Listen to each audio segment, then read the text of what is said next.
Awkward Basics of Single Dimensional Array Spoken Tutorial to Loi Swagatam. এই টিউটোৰিয়েলটোত আমি awkward array বিষয়ে শিকিম।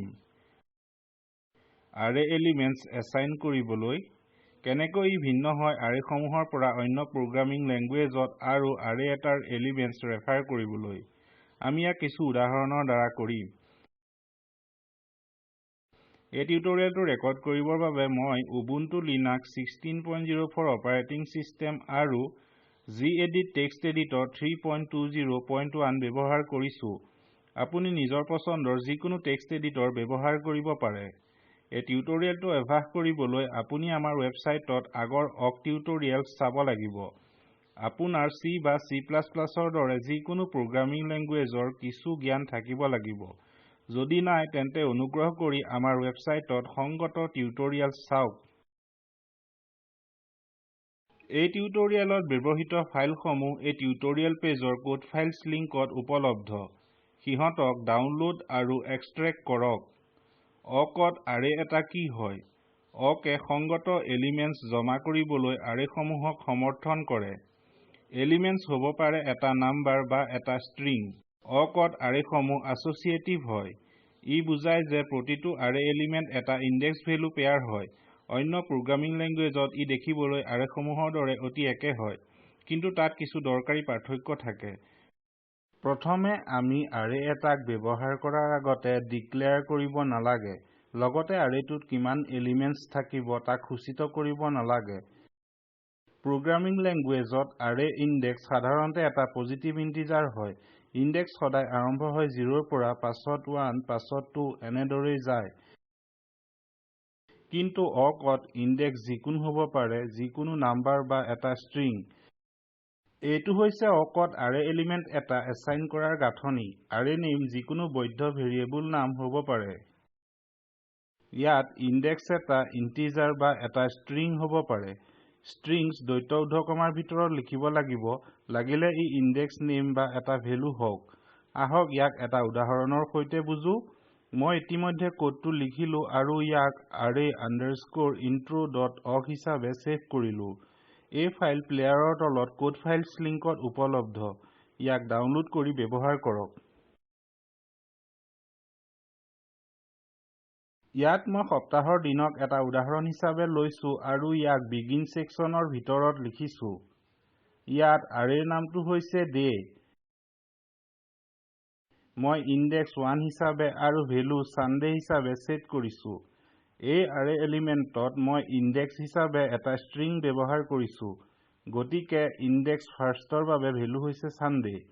সম্পূৰ্ণ arrayটো এনেদৰেই গঠিত হৈছে। ইয়াত মন কৰিব array elements এটা ক্ৰমত নাই। মই day 4ক day 3 আগতে ঘোষণা কৰিছো। awkত arrays index এটাৰ ক্ৰমৰ অৱস্থাত থাকিব নালাগে। associative arrayৰ এডভান্টেজ হৈছে নতুন পেয়াৰ যিকোনো সময়ত যোগ কৰিব পাৰি। মই arrayত day 6 যোগ কৰোঁ। কাৰ্চৰডাল অন্তিম শাৰীটোৰ শেষত থওক আৰু এণ্টাৰ টিপক।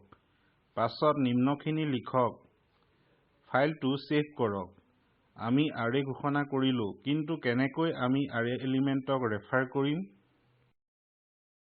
array name আৰু indexক বৰবন্ধনীৰ ভিতৰত লিখক এটা নিৰ্দিষ্ট indexত এলিমেন্ট এটা ৰেফাৰ কৰিবলৈ। আহক ইয়াক চেষ্টা কৰো।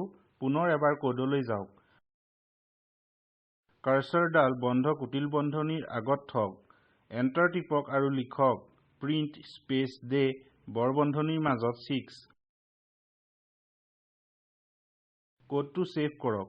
Ctrl Alt আৰু T কীজ টিপি টাৰ্মিনেল খোলক। cd কমাণ্ড ব্যৱহাৰ কৰি ফোল্ডাৰটোলৈ যাওক য'ত আপুনি কোড ফাইলছ ডাউনলোড আৰু এক্সট্ৰেক্ট কৰিছিলে। এতিয়া লিখক awk স্পেচ সৰু f স্পেচ array_intro.awk। এণ্টাৰ টিপক।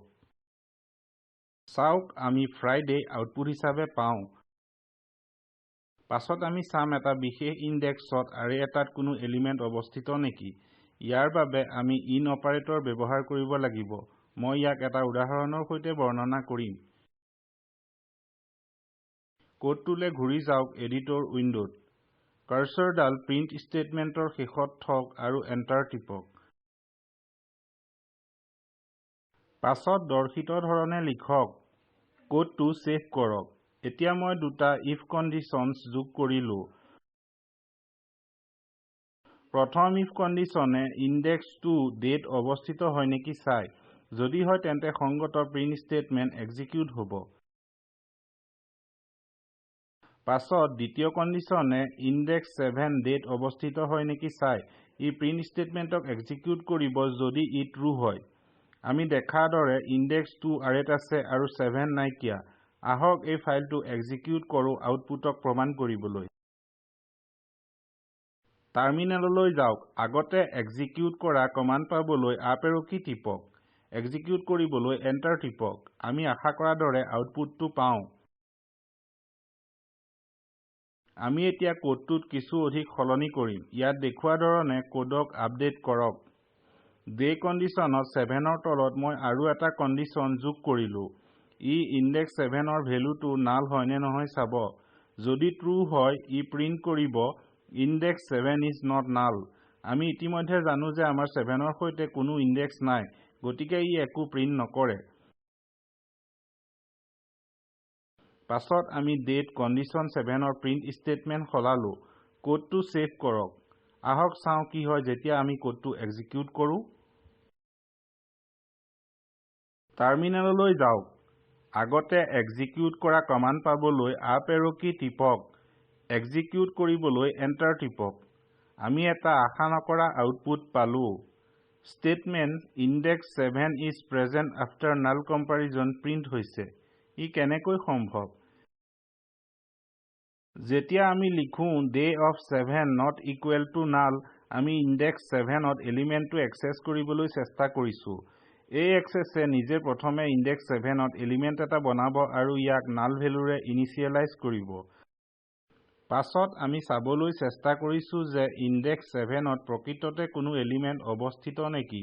যিহেতু নাল এলিমেণ্ট ইতিমধ্যে নিৰ্মাণ হ'ল, আউটপুটে দেখুৱায় যে ইনডেক্স 7 ইজ প্ৰেজেণ্ট আফটাৰ নাল কম্পাৰিজন।